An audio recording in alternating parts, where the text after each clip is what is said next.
Hello, everyone, and welcome back to Everyday Excellence. I'm your host, Todd Baldwin, and today we have Noe Madrigal, the owner of A&A Roofing. Noe, how you doing today, man? Man, life is good. Can't complain. Good, good, man. Thanks again for hopping on. I've been looking forward to visiting with you. Yeah, absolutely. Thanks for having me. Sure. So, Noe, for people hearing of A&A Roofing for the first time, give us a quick overview of what you do and where you're located and what areas you serve. I live in Washington State, and so that's primarily where we work out of. Actually called Tri-Cities, Washington. So Kennewick is where I live. It's on the bottom right-hand side of the map. So where I'm at is here, and Seattle is up here on the west side. And so about 3 hours in Seattle. I'm about 2.5 hours from Spokane, and I'm just right on the border of Oregon, which is where I grew up, in a small town called Boardman, just about a 55-minute highway drive from here. And our territories that we service is Oregon, Washington, and Idaho. Since we're um, located in a pretty unique area. We'll go as far as, like I said, Wenatchee and Chelan and Spokane. We'll jump onto Idaho into Lewiston and Coeur d'Alene and all those areas. And then down into Oregon, we've gone down as far as Medford, which is right on the line of California and Oregon, Portland area, LeGrand. And so we obviously operate a roofing company out here. I am the president of the company, and we been around since the company's been around since 2017, 2016, from the original owners, and I actually bought the business in 2021. So it's been 5 years now. So yeah, it goes by fast. Yeah, it does. Time is, they say the older you get, the faster time flies by, and that's definitely true. So, when you say roofing, are you doing just roofs, or you do other exterior things, work on homes, or Yeah, so we're primarily a roofing contractor. About 90% of what we do is roofs. And that's residential, that's commercial, that's industrial. That goes from shingles to tile to standing seam to low slope, whether that's torch down, whether that's TPO, whether that's EPDM. And then we also do metal siding, because it falls very in line with metal roofing. So we do a lot of metal siding. We just finished up some big projects for some firehouse stations in Wenatchee.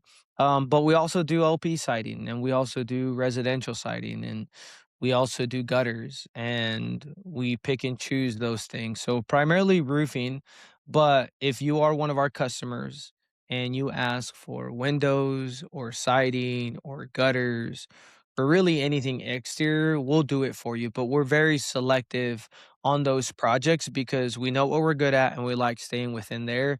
You get these companies and they start doing a little bit of everything, and then they're doing painting, and then they're doing that. And it's kind of a slippery slope. So we try staying within our realm. I got you. No, I think it's smart to stay in your lane and just be really good in that lane and go really deep is what we've always tried to do on the digital side, as far as marketing. So before we dive in a bunch of questions, I gotta point out, I see you got your Seahawks, swag going, man. Congrats on the Super Bowl win. Yeah, there you go. You know, he's got a big smile going here. Yeah, man, you gotta support the team there, and, Yeah. I'd love to wear my cowboy gear, but we're 30 years in now, you know, so, still a fan, but man, Jerry makes it tough. So, well, let's rewind the clock, right? And, tell us a little bit about your background, how you ended up in roofing, and how'd you end up, purchasing A&A Roofing? I'd love to hear your story. Yeah, that could be as short or as long as I make it. So I'll try to keep it as short as possible because it's really unique. I graduated high school in 2017. I stayed around for a year after I graduated high school. My girlfriend, then my wife now, was a year younger than I was, and so I worked general construction with her dad. Her dad was a builder, and so when I graduated, I worked with him for a year on the general contracting side of things. And when she finally graduated in 2018, we moved to the Tri Cities. Her parents actually had a duplex, and one of the units in the duplex was vacant. And so we moved into that duplex.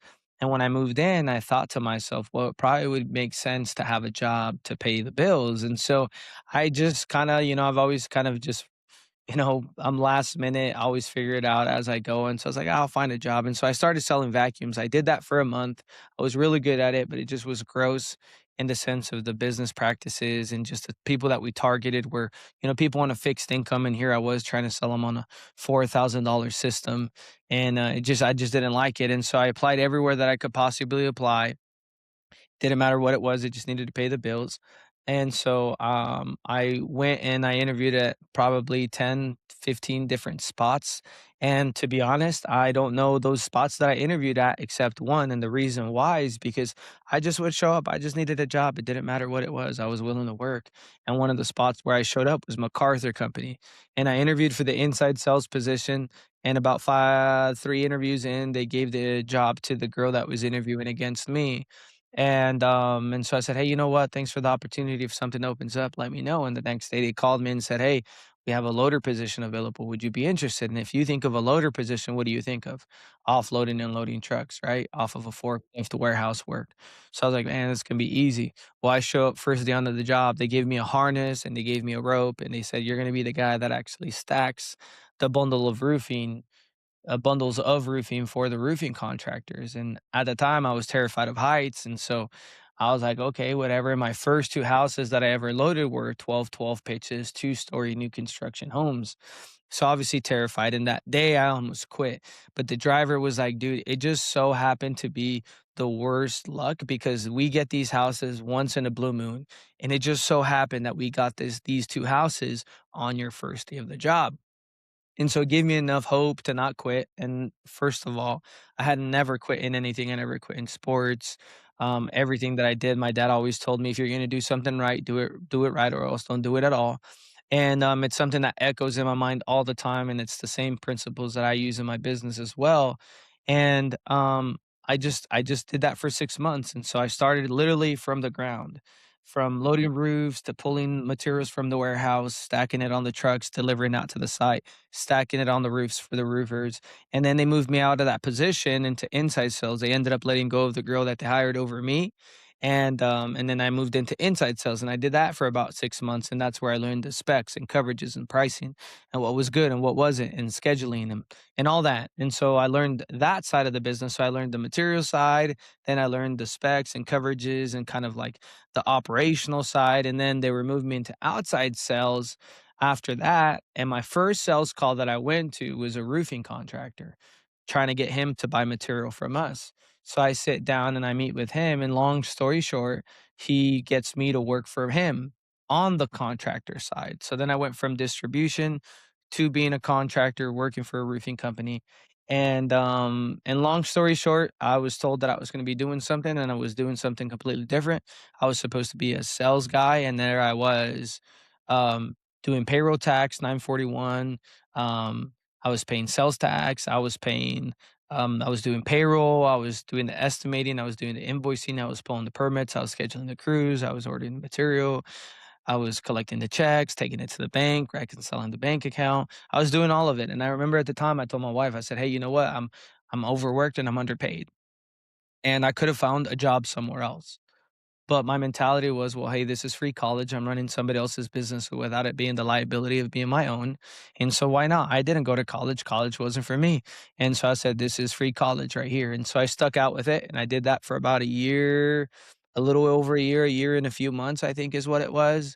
And then the wife got involved. And that was kind of when things changed. She was a full time stay at home mom for her entire life, had never had a job. And then she comes into this roofing business, which happened to be her business as well. And all of a sudden, she's a Fortune 500 CEO and knows everything about business. And so I was the one training her, and I was very conscious that she did not know business and what it entailed. And so try telling your boss that they don't know what they're talking about, but yet she's telling you what you should be doing. And so you can see how conflicting that could be. And so it just got to the point where it was miserable. I tell people I don't think I've ever been depressed, but if I ever was depressed, that would be the time where I was, where just showing up every day was just a chore. And I finally realized, I said, "You know what? I just turned 22 years old at the time." I said, why the heck am I putting up with this? I'm not getting paid enough and I'm doing more than I'm supposed to, and I'm still putting up with this." And I said, "Man, this isn't for me." So I put my 2 weeks in and I helped them transition out and get everything organized and stuff like that. And so on my way out, I get a phone call from the guy who was now my sales rep for the company where we bought materials from. Before he was my sales rep, he was my boss. He was the guy that actually hired me at MacArthur Company when I first became a loader. So he was my boss as a loader. He was my boss as an inside sales. He was my he was my mentor as I was getting into outside sales. And then when I went to work for the roofing company, we switched all of our purchasing power from where they were buying to where I used to work at. So then he was also my sales rep. And so you talk about it having an amazing relationship with somebody, and that was him. So he called me one day because he knew I was leaving, and he said, "Hey, you're going to get a call. Make sure you pick it up." And I said, "Sure." And sure enough, I got a call. And the call that I got was from Alan Keller with A&A Roofing. And he says, "Hey, my name's Alan. I'm with A&A Roofing. Me and my wife are trying to retire and move to Texas, but the only thing that's holding us back is our business. Would you be interested in purchasing our roofing company?" And I said, "Nah, you know what? Absolutely not." I said, I had the worst experience in roofing. I want nothing to do with it. I'm going to go into a different industry. Thanks, but no thanks. And he said, "Well, you should come over for dinner." And long story short, 2 dinners later, I agreed to purchase his business on a seller finance deal, $50,000 down, the rest over installed payments. And then coincidentally enough, we ended up buying his house. So where I'm actually at right now, in what we turned into his studio now, was actually his office where he used to operate his roofing company out of. And so I tell people we completely switched lifestyles, and he jokes around when, when we first bought, he said, "Man, the only thing that you didn't keep was my wife and my dog. Other than that, you have everything that I had." And that was very true. I had his business, I had his house, I had his lifestyle now because of the roofing business. And that was March 1st of 2021. And March we moved 1st. March 1st of 2021. You fast forward now, we have about 50 employees. We're in Washington, Oregon, and Idaho. The year that I bought the business, they had finished off the year at $780,000 in revenue. And my first year in business, we did 2.1 million. Second year in business, we did 3.5 million.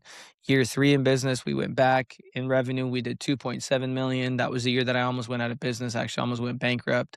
Year four, I bounced back. We finished off at 5 million with a month left to spare in the year in November. And 2 months before November, we paid off the company on the on the seller finance deal. And then last year, we hit 6.1. We went from 5 to 6.1.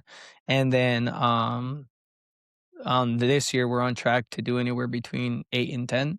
And so yeah, that's pretty much the story. And I'm not even going to tell you about how I raised $50,000 in a month.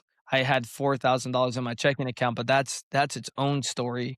And it's literally its own chapter. Just how that all happened, and who let me borrow money and how that all happened. But we made it happen, and here we're here now. Yeah, no, that's a great story. There's a lot to unpack there. Congrats on paying off the business. That's really cool. So that is behind you in the rearview mirror. So, assuming you paid it off early, Yeah, we paid it off. I think it was a year ahead of schedule. you're ahead of schedule. Okay. So, 22 years old when you bought the business, signed the Yeah, papers. yeah. So what was it like buying a business at 22, and what surprises or challenges were there that you didn't expect? Yeah, I tell people it was great. And I tell people it was great because I had no idea what I was doing. Because if you put a business similar like of what I bought now, I probably would look at things a little bit different and probably would pass up on a lot of these opportunities. Because I get some opportunities every once in a while where people come and offer me their roofing business. I have one right now that I'm looking at, and it's across the country in Massachusetts. Um, but I tell people the great thing was that I had no idea what I was doing. That was the great thing. You didn't know The what you didn't know. I didn't know what I didn't know. The bad thing was that I had no idea what I was doing. Probably a And lot of surprises and challenges. a lot of surprises. And I just tell people, I'm so glad that I didn't know what I was doing though. I would have never, because I tell you what, if I knew what I was doing, I probably would never bought the business because I would have looked at my income and I would have looked at my risk and I would looked at all these things that smart people look at, right? And I would have been like, you know what, my risk, is just too high on this to, the return that I'm gonna get, and I'm just gonna pass on this. And so I didn't look at spreadsheets. I didn't look at market analysis. I didn't look at, I didn't know what or how. I tell people this. It's funny. I learned in February of this year. February, yeah, it was February of this year. I barely learned how to read a profit and loss statement. And so it's one of those things is like you're never gonna know everything. That's number one. And neither should you want to ever get to that point. I think that you need to be a lifelong learner and you could always learn things from people. I can learn things from you and you can learn things from me. And when you have that mindset, you always come from humility. And when you come from humility, it allows you to be teachable. Allowing you to be teachable allows you to do a lot of things that you wouldn't be able to do by yourself. And so that creates a lot of collaboration along the industry and whatever specific you're doing. And it's not roofing. The things that I'm telling you about is just business practices that I've learned as I'm growing my roofing company, as I've had to scale. It's always been one thing. And I tell people is that when you start scaling, is you don't get rid of problems. Your problems just become much bigger. And so it's also having the emotional capacity to be able to support that, right? People talk about, well, I want to scale, I want to do this, I want to do that. But do you? Like, do you really? Like, are you sure you want to? Because there's a lot of things that come with that. There's a lot of responsibility. There's a lot of risk. And so it all depends on, back to your question is what do you guys do? We do roofing. So you got to understand your why. You got to understand your critical numbers and what makes your business tick and what makes it, the business that it is. And so as you start growing and you start doing all these other things and you don't understand your why, well, there comes to a point where I was at in 2023 where I was almost bankrupt. And what happens when you're not content with your business and you're stressed? Your first reaction is you want to exit, right? Like, and when you're doing reps in the gym and you're in pain, like the first reaction is, I just want to stop. And then you have the guy that's spotting you says, one more, right? And it's just where it's human reaction, right? And so when you're in a spot in your business and you're in pain and you're not profitable, your first reaction is to exit. And a lot of people go to this solution, whether that's exit for money or that's just exit and take your losses. But that only happens when your intentions and your mentality and your purpose of why you're in business isn't aligned. Because I'll tell you what, when I finally got coached and help from people that had a successful business, had a successful life, not just a successful business, they started asking questions where I started having to look from a different perspective because how we see things is how we do things. So perspective is everything. And so I was like, wow, you're telling me business is actually fun. And when I started changing systems and processes, and more importantly, the culture within the business, that's when things became fun. And so when you go to where I was at in 2023, ready to sell, ready to exit, just get the hell out and do something else, and you look at where I am now, I wouldn't. You'd say, hey, would you sell? Absolutely not, because So what business is fun. yeah, business is fun again. So, um, 2023, you said you went back and almost went bankrupt. What was, tell us a little bit about that. And I appreciate you being so open, man. What was the driving force there? Trying to grow too fast, just not paying attention to cash flow, what all the above or All the above. Again, when you scale and you've never scaled like that before, and it's your first time scaling a business, whatever the business is, there's things that you just don't know, and there's a lot of surprises. There's sales tax surprises. There's just taxes in general surprises. There's workers' comp. There's lawsuits. There's angry customers. And so I tell people what you can do at 3 million, those mistakes can get covered by hustle. What you do at 5 million, it starts coming a little bit more to light. But what you start doing when you're on your road to 10 million is those things, they don't start getting covered up. They actually multiply. And so when you're at a point and you're early on in business, most companies, majority of the companies, first 3 to 5 years in business, it's self-funded and it's funded by friends and family. That was me, right? And so first of all, it's capital. So if you want to scale, there's a smart way to scale in scaling strategically. The problem was that I didn't know about that. I just was scaling naturally and we were growing fast. And so when you scale fast, there's more overhead, there's more There's more risk, there's more payroll, there's more materials. If you're scaling, but your prices aren't scaling with the needs of the business and you're keeping up with what your overhead is and all these things and burden rates and stuff like that, price increases in the market, competitors, like man, like you dig yourself in a hole and you don't know. And there's just so many silent killers in business that you have no idea about, right? If you're charging a specific labor rate, but your labor rate is not that labor rate because your labor rate of what you're actually paying your employees is much higher because of payroll taxes. And then there's different models. There's W-2 models like myself where we don't subcontract anything out. So we have to pay the payroll taxes on stuff like that. It just starts becoming it's multiplying. And the problem is that when you don't have systems and you don't have processes, the CEO is typically the owner, and the owner is typically also the bottleneck. So you start making these decisions and you start running around putting fires out, and you're a professional firefighter.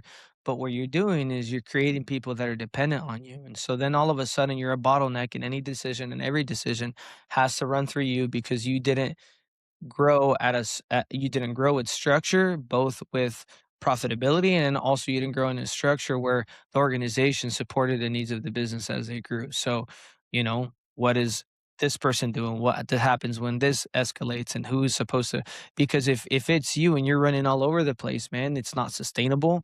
You start getting burnt out, and when you start doing everything in the business, small things start adding up, and those small things, they add up. After a Yeah. while, they start adding up because they're just small things and you don't think about them. And then until they're right in front of your face and you're like, "How? How do," like myself, "How do I owe $600,000 in to my distributors? Like, where did this money go?" Right? And then you start looking at your bank, "Oh, I should have never spent that. Oh, wow, I spent $180,000 on marketing this year. That was kinda stupid. Where did I spend that?" Right? And then you start looking at all these other things and it's like, man, there's a lot. Fuel, insurance, all that stuff, Yeah, man. you gotta know your numbers, man. They say if you don't know your numbers, you don't know your business, right? And Mhm. so, no, it just sounds like a lot of lessons just from not knowing what you don't know and just school of hard knocks and going to work but the cool thing is you overcame it. It sounds like did you find a mentor or a coach you started working with? Thankfully, I've always understood this, is that, there's this book out there, if you wanna go fast, do it alone, right? But if you wanna go far, you need somebody else, and so that was just one of those things that it's what I did, and I've had a good group of people, including my family, and just a good support system since the very beginning. But as I started getting into the spot where I didn't know what I didn't know, it was like, well, I need to find somebody that knows this. And so it wasn't specifically a mentor. In the beginning, it was a group. It was a group of people. And so that was through a mastermind. And that mastermind was called Revolt. They're from South Carolina. And so I joined that What was the name of the mastermind. mastermind? No? Revolt. Revolt? Okay. Yeah, and so I got around Revolt, and that was the beginning, and that was the door that opened for me because out of Revolt, I met Hunter Ballou, which was the founder of Revolt, founder of roofing.com, owner of Cornerstone Construction in South Carolina, and also the founder of RoofCon, which is one of the largest roofing solar conferences in the nation. Well, he was the one that was leading that mastermind the month that I went in November of 2021. I was 6 months into business. Not only did I meet Hunter, but I also met Ken Yuns. Ken Yuns, I met him in 2021 of November. Now he's my fractional sales manager. I met Brad Morton. Brad Morton is the founder of RepCard, the one of the largest digital business cards, canvassing tools used in the solar roofing industry. Such like Vivint uses it, and a lot of these other big companies use it. He was part of that group. JT and Kent from Maven Roofing out of Wilmington, North Carolina. I met them at that same revolt. Now, I just got back from a trip to India, Singapore, and the Philippines with JT. Out of JT, thanks to him, now we have an offshore team in the Philippines that help us with our back end on the on the roofing processes for that. Thanks to JT, we're doing something cool that I can't really say, but it's something that's definitely changing the roofing industry in terms of the service that we provide on repairs. And I have 6, 7 other people that I haven't even brought, right? And this was from a mastermind. This was a group of people. This was a a very, very important group that has then changed my trajectory of my business because of the accumulation of people in the network that I had. Had questions, you would go through that. And then as I started getting a little bit more advanced, it went from just being a group level mastermind to more specific nitty gritty details. And so that's when I joined Win Rate Consulting with Mike Claudio out of South Carolina. And through Win Rate Consulting, it's a coaching group. And they meet quarterly, and then also you're dedicated a one-to-one um, coach. And so it happened that Dave Owens was my coach that was assigned to me, and Dave Owens had run a roofing company in Georgia and also in Florida for, man, since the 90s, about $50 million in his locations, and ended up exiting from that company. And now he's, I wouldn't even say retired because he stays busy doing all sorts of things, including coaching now. And he was my coach that I got assigned to me, and December of that was in December of 2024 when I got hooked up with Dave. And so 2025 and the growth that I had in 2025 was a big, big, big in direct correlation to Dave Owens and my coach. And so to answer your question, I found a group of people that were very important to my success. And then I also found a mentor coach, multiple, not just one. I have multiple that have helped me in my journey. Hunter Ballou, Dave Owens, and then another one is Jake Bryden. And Jake Bryden just exited from his roofing company, which is he also built RoofLink, which is a roofing CRM that's heavily used in the roofing industry that sold to Sales Rabbit. Combined for RoofLink and Heritage, it was over $100 million exit. And so I had the opportunity to get some advice and head out to his ranch in Texas and get some wisdom. I was actually just with him 2 weeks ago in South Carolina at an event. And so, yeah, man, you definitely need people in your corner. Yeah, it sounds like you've got a big circle there of, some great mentors in the business, lots of success, but the cool thing is that I heard there is that you actually took the you actually went, retained information, and put an action plan around it, right? And actually implemented it, and then just kept sound like doubling down with, more people, more mentors, got a coach. So kudos to just keep, really building blocks there, right? Around just education, learning, um, operating procedures, processes of people already in the business having big success. And a lot of entrepreneurs don't do that. They may go and spend some time with some coaching or this or that, but over time that what they might have implemented might fade away. So 100%. I like that. I know in our earlier conversation you mentioned saved by relationship is your company motto. Explain a little bit the philosophy there that drives of how that drives your business every day. Yeah, 100%. One of our core values is relationships, right? And but Saved by Relationships is actually trademarked officially now with the USPTO. And we did that. It's on our shirts, it's on our trucks, it's on our vans, it's on our website, it's on our marketing, it's everywhere. And how that started was when we took over the business, the only thing that the old owner had was a Facebook page. No Google page listing, no website, nothing. Just strictly a Facebook page. And so, which was good because when we rebranded, it was quite easy. And so we rebranded and we didn't change the name. We kept the same name because obviously it was known for and had a really good reputation in town. So we kept the name, which is A&A Roofing, and we just took the logo and we rebranded it. We changed the color scheme and everything. And so I went in there and we created our website, and that was all easy. The logo was easy, color schemes was easy, all of the Google page and all the other stuff in marketing was super easy. But there was just one thing that I couldn't get past, and that was the motto. Like, man, what's our motto? What's our slogan? What are we going to be known for? And I just didn't want it to be such as like, trust us as your local roofing contractor, right? Like just something super cheesy and generic. And so I finally thought about it and I just couldn't get it. And so I was like, well, it'll come to me. And so we'll just not worry about it. And there's just this one day, it was in the summer, and I was driving.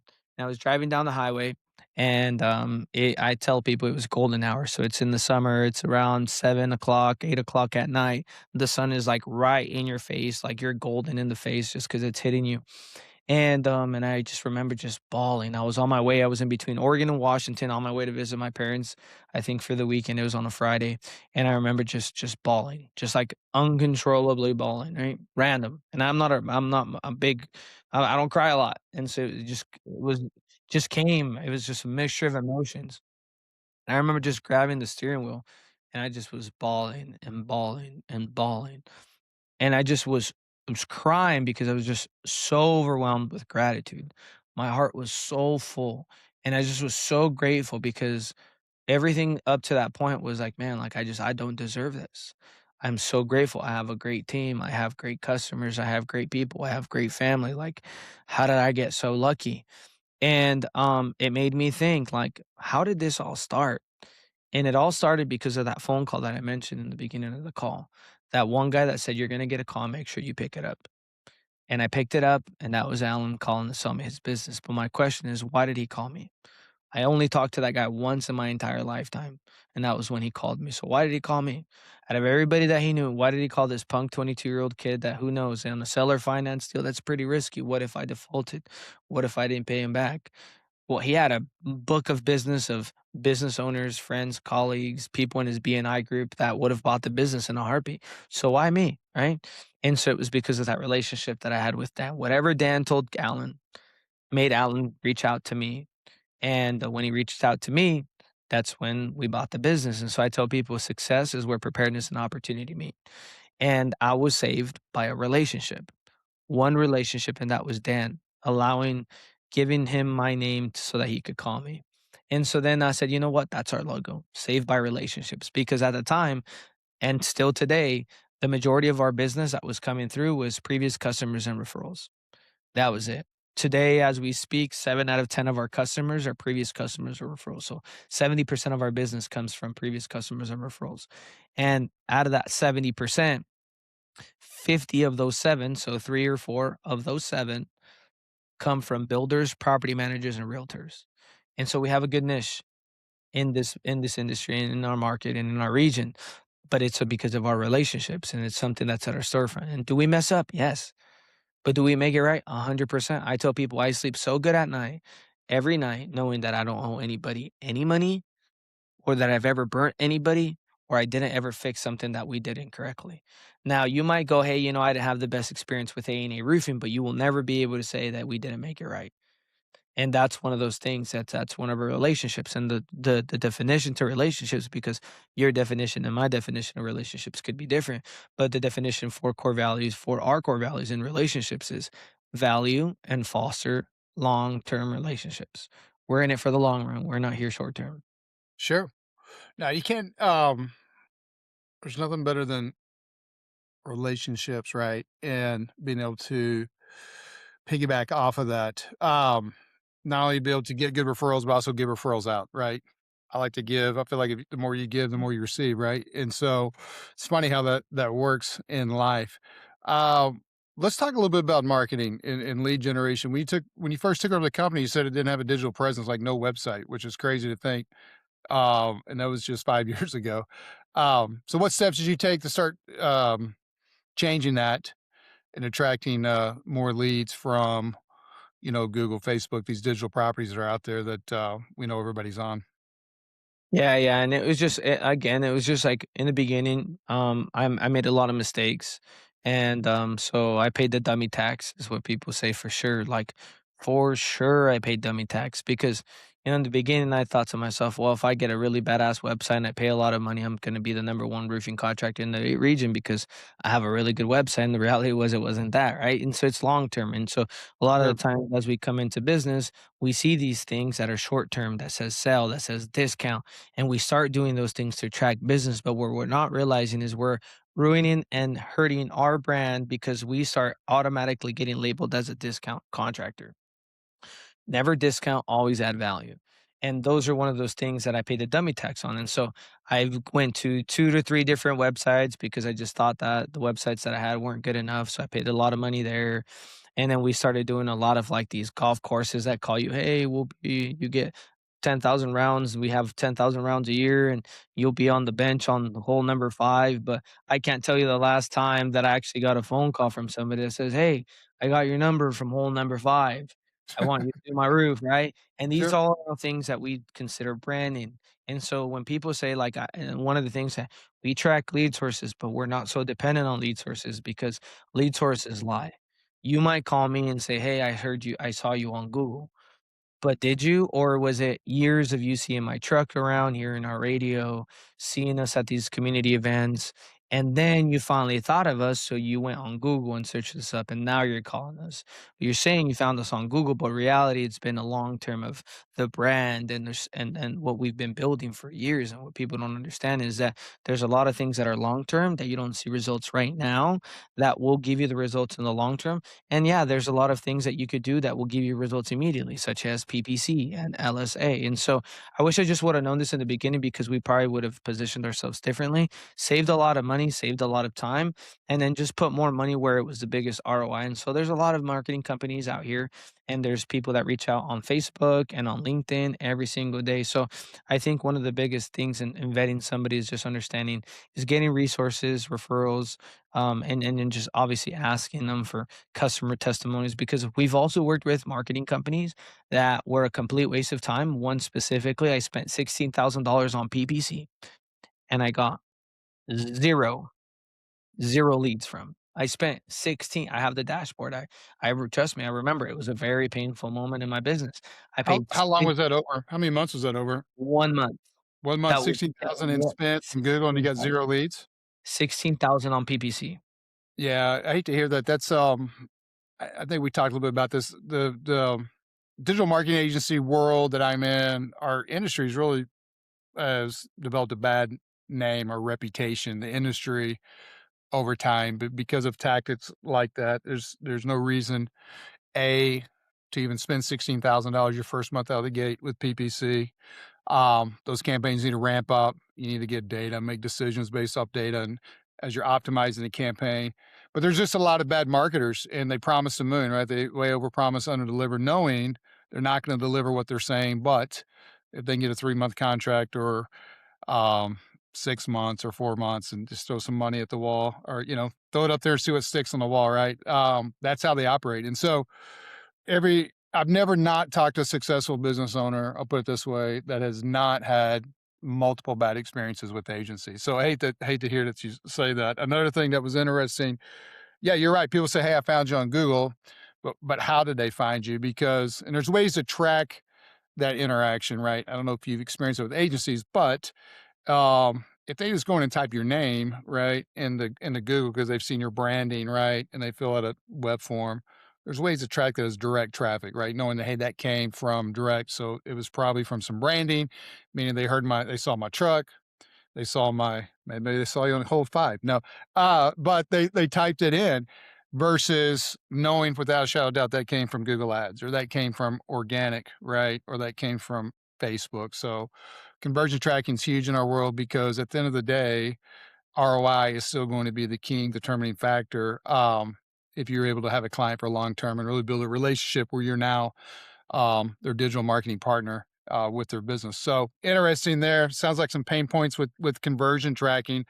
I'm just curious because you've mentioned I know Google PPC, local service ads, social media as part of your strategy. Which one of those has been the most successful for you in driving in leads? Local service ads, pay per click, or social media, say paid Facebook? Well, here's the thing. It's very dependent on your market because if you're in a market that people are using a lot of PPC, then it's very expensive, right? So sometimes it might not benefit you to do PPC in certain markets. Whereas LSA, PPC has done really well. We use PPC today. Matter of fact, the only marketing channel that we have open right now that we actually pay into is PPC. That's the only thing right now. We're not doing LSA. We're not doing anything else besides our organic stuff that we do on our social media and stuff like that, but it's just PPC right now at the moment. And that's strategic and it's not a long term. That's just something that we're doing right now because we were setting aside money in a budget for the next marketing thing that we're currently doing that we are actually working actively on.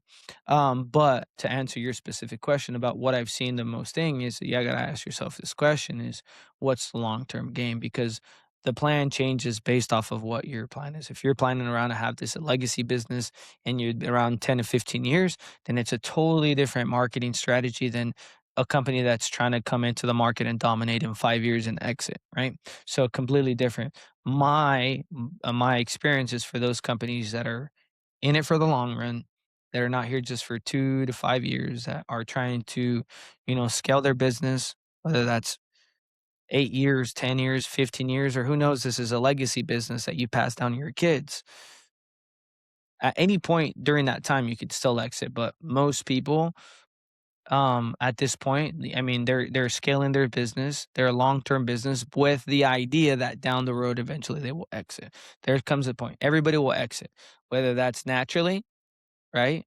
You're just done. You go, you're done. You shut shop, and you're done. Whether two, you exit, you sell to private equity, or three, you get out of business. We're all gonna exit at some point. You die, we're all exiting, right? So the goal is, what is the plan around that? And for me, I've always attacked this as, hey, we're in it for the long term. And so our branding has been the most important thing. And I tell, and I like I said, do I cringe at looking at my budgeting numbers in the first 3 years and the amount of marketing that I spent? Yeah, because I felt like we could have done it better, but do I regret it? Not really, because a lot of that money that we spent was on, man, local events, youth sports, a lot of things that we probably never got business from, such as sponsoring the Super Bowl. For the we sponsored 2 teams that won the Super Bowl, not the actual Super Bowl, but the Super Bowl in our area for football, and basketball teams that won championships, and soccer teams that won championship. We've been really grateful sponsoring some really good teams, but nobody has, I don't think, has called us because they saw it as a soccer match and said, "Oh, I need to call you guys." But what has happened is they've seen us for the last 4 or 5 years. Everywhere they go now, I hear, "Man, I see you guys everywhere." I go to the grocery store and I see a guy with your hat. And the other day I went to, the grocery store and I saw your guys' vans, and I was at my neighbor's house and I saw you guys were doing her roof. And, and now it's starting to register.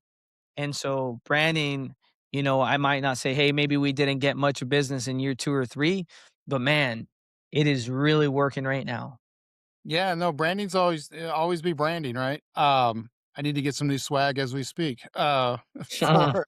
for us as well. Kinda wrote finished up the digital marketing. You did mention you're running PPC ads, so how's the ROI been on the current campaign? Yeah, it's really good. Now we don't have this ridiculous budget. We actually have our account that's optimized now. It's fully optimized. We've been running it for a while now. So really, like at this point, if I want more leads, I just have to ramp up my budget. But where we're at right now as well is where you got to think about it. These roofers, they want a ton of leads, but then the leads come through and then they don't have a system to be able to take the lead intake and to be able to actually deliver a quality product and a service. So one of the things right now, with the amount of leads that we get organically, the PPC for us supplements that perfectly enough to be able to service every one of those calls exactly as they should be serviced with all of our sales reps that we currently have right now. And that budget right now, as what we actually pay into PPC, as far as what we spend, is $3,000 a month. 3,000 bucks a month last month got us $28,000, right? So not a bad ROI. If I'd spend 3,000 bucks all day every day, if I get 28K back in return, right? And that's just for that month. That's not including all the ones that might close in the following month and stuff like that. So just also one of the things to be conscious of is when you're doing that, well, if you get 50 leads, how well does that serve you if you can only actually service 15 of them? Correct. Good points there. A lot of contractors are notorious for not having any process to follow up on leads. Not only not follow up, but follow up very quickly, especially if something's coming offline. You've got to get back to them instantaneously or they're going to the next contractor. Um, you also mentioned a great point there too. Spent 3 grand, return was 28,000. So I can't tell how many calls I had with business owners. They're like, well, I need 50,000. I'm like, okay, but let me make sure I understand. So if you handed me $3,000 in cash today and I turn around and hand you $28,000 back in 30 days, you would say, no, I need 50. You wouldn't take it. Well, of course I'd take it. That's, 9 times return. Okay. Well, that's what, so just trying to get them to realize, hey, look, that's an excellent return, right? I mean, Anybody doing paid ads, any digital agency in the world has not discovered sliced bread all of a sudden. There's no magic formula. The magic is just running campaigns properly, optimizing based off data, right? And then also customer goals. What can you handle? There's a lot that goes into a successful campaign. But one of the biggest determining factors is lead follow up. I can't tell you even today how many calls we'll listen go unanswered or poor follow up. So with our clients, and so we're constantly have to train them and talk to them about, hey, you're getting leads, you're getting calls, but nobody's following up. It went to voicemail, right? The guy said he was interested in XYZ, actually left you a message. So that can be very frustrating, but it sounds like, hey, all these lessons and just continually really fine tuning your processes is paying off. And love to hear people telling you they see you all over town because that means that branding, that long-term play is working. You also mentioned organic, search engine optimization. Now you've got AI. Those are long-term plays too, as far as being dominant and really just continue to grow your digital foundation. And business owners that really understand that and execute that, it does take time. We start an organic campaign, but all of our clients that have gotten to their side, we're really starting to see lead flow, really good quality leads come off organic. Our clients say it's the best lead off of Google, with paid being second. Nobody's ever told me they regretted going through that painful process of giving it time to actually work, right? Once they get to their side and they see how powerful it is to be showing up regularly on Google, a lot of times they'll ask, hey, can we double down or what else can we do to get more of those leads? And an interesting thing they're knowing is there's a lot of times, more times than not, we'd say, "Hey, we'd love to take your money, but we're not big believers just doubling your budget in SEO spend is gonna double your lead flow." It doesn't work like that. And so they're also very thankful that we're just ethical and we're not just trying to take money because they offered it. But hey, if you've got some extra budget, what could we do with that to pull some other levers is really where we go with that conversation.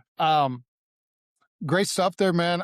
I'm curious as we kind of start to wrap this thing up, Noe. What are your goals for the next 1 to 3 years? Right? You plan to expand into new markets, try any new services?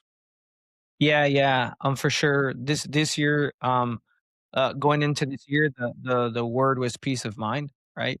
And so that's what we wanted this year is peace of mind, is just building up the war chest, so it's bank accounts. So it's building up the war chest. Our goal was not to scale. Our goal was just to simply do what we're currently doing, but do it much more better and much more efficient.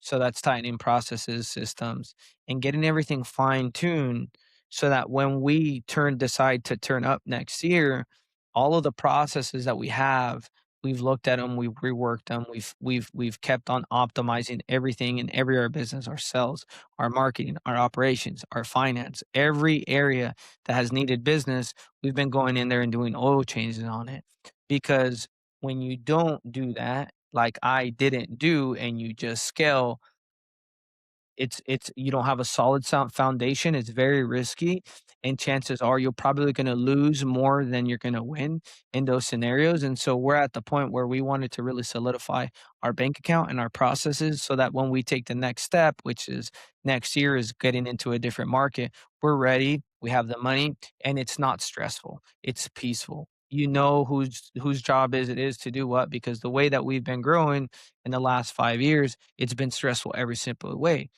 'Cause, yeah, you're scaling, yeah, revenue is great, yeah, more jobs are good, but when you got a bunch of fires everywhere, man, it just becomes one of those things that it starts getting exhausting, right? So we're roofers, we're not firefighters, and so that was the goal for this year, and then ironically, the year that I go, "Hey, we don't wanna scale," is the year that we naturally start scaling, like, we've had a record-breaking 1st quarter, and every single month that we've had the 1st quarter has beat any month that we've ever had, and April and May are looking to be in that same direction.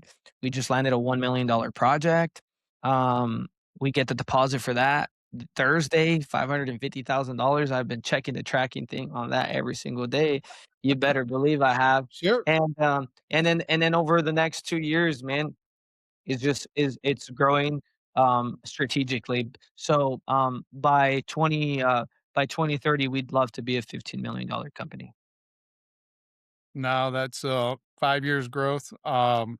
We haven't grown that fast in a 5 year period. So great stuff there, man. Kudos to you. Congratulations. The cool thing too, though, I love, I mean, you're young, no, it's really inspiring to see young entrepreneurs striving, to be humble, to not be, for lack of a better word, cocky or arrogant at such a young age. And just you seem very grounded for your age, right?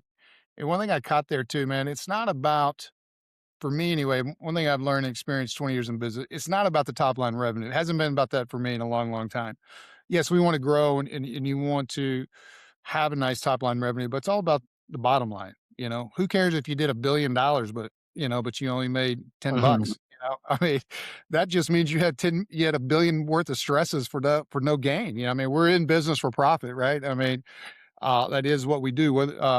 So yeah, I mean, hey, let's get a war chest, right? Let's try to pull the stress lever back a little bit. And Yeah. it is strange. God works in mysterious ways, but how when you're doing that, all of a sudden it's just you're growing and you're not at your scale and you're growing. You're not even trying. I mean, you're trying because you're doing business the right way, right? But you're growing, and that really wasn't the plan, but it's coming to you. So It's a that is byproduct. one of the reasons why I told you when I first met you why I do these podcasts because I love talking to business owners. And I usually leave thinking, man, golly, I'm in my 50s, no, he's in his late 20s and he's crushing it. I got to get my stuff together here. So, um, hey, as I wrap this up, man, some of the things I've been asking kind of off topic. I'm just curious if you listen to podcasts at all, and if you do, are there any podcasts you'd recommend to our listeners that you like? Yeah, I kinda bounce back. I'm not a consistent podcast listener. I love listening to podcasts. I jump around. I listen to Ed Milet. I'll listen to Dan Martell. I'll listen to, John Maxwell. And then, one of my probably favorites, though, is probably The Diary of a CEO, and that's Stephen Bartlett. Because 'cause he's got different industries and stuff like that, and, so those are a few of them for sure that I definitely listen to. For a long time, I was listening to, Andy Frisella. His always get like, if I'm in that mood where I need somebody to slap me around and tell me that I'm weak, I'll listen to Andy Frisella, that just gets me going, right? So it just depends on my mood. If I'm in like a very leadership, you know, mode, I'll listen to, John Maxwell. If I am like, "Hey, man, I need to be efficient and be more like have more time and be more, proactive," I'll listen to Dan Martell, with Buy Back Your Time. So it just depends on my mood. Sure. You mentioned Maxwell. Just went blank on his name. John Maxwell? Yeah, yeah. I was in a mastermind for a couple of years. He was our keynote speaker. Super nice guy. Got a chance to visit him a little bit, but one of my big takeaways, he gave when you go to lunch with someone, really these questions to ask and how to structure your lunch. I don't know if have you heard of that, but His 7 questions. yeah, yeah, and great stuff there, man, to really have a different experience and really get some good takeaways and just good, conversation, um, with whoever it is you're having lunch with versus just, shooting the shooting the breeze or whatever it is you may be talking about, so that's cool. What about one-liners? Do you have anything that you can share? I'll give you an example. One of my favorites is, and I've said this on a lot of podcasts, but the truth requires no memory. That actually came from my stepmom. She was like a second mom to me, but she told me years ago when when I first got into business, but she was, you know, and I don't remember what we were talking about, but she said, Todd, I love this saying, and you need to live by this. The truth requires no memory. Simply meaning, hey, if you speak the truth, honor the truth, you don't have to remember what you said to somebody, right? Because the truth requires no memory. So, anything that you could share with us? I know I'm putting you on the spot. No, no, no, yeah, and man, I have so many one-liners, and it just always depends on, always depends, like, on the situation and the scenario, or, like, I'm talking to the team, I'll always be telling them stuff like that. But I would just probably say that, what, what stops, a good company from going to a great company is just that they're always good enough, right? And then it's comes from the book From Good to Great, right? We don't have great school systems because we have good school systems. We don't have a great healthcare because we have good healthcare. We don't have and then it gets to the point where we're talking about business. Most companies never turn to be great companies because they're just good companies, right? And so I've never wanted to be a good company. I've always wanted to be a great company. And so I operate in that way a lot of the times. It's like, man, hey, this is not good enough, right? Oh, we're good. No, it's not. It's not good enough. No, I like that too. Good to great. I was talking to a guy yesterday. We're going to do a podcast in a couple of weeks, but he had good to great book sitting on the back. I've seen that in a couple of my prep calls or podcasts. A good to great book. It's over here to my right in my bookshelf as well. I think a lot of business owners have read that. So good stuff, Noe. I think that's a great ending spot. Really a positive way to end our chat. Man, we have definitely gone over my normal, but, I was enjoying the conversation and, Absolutely.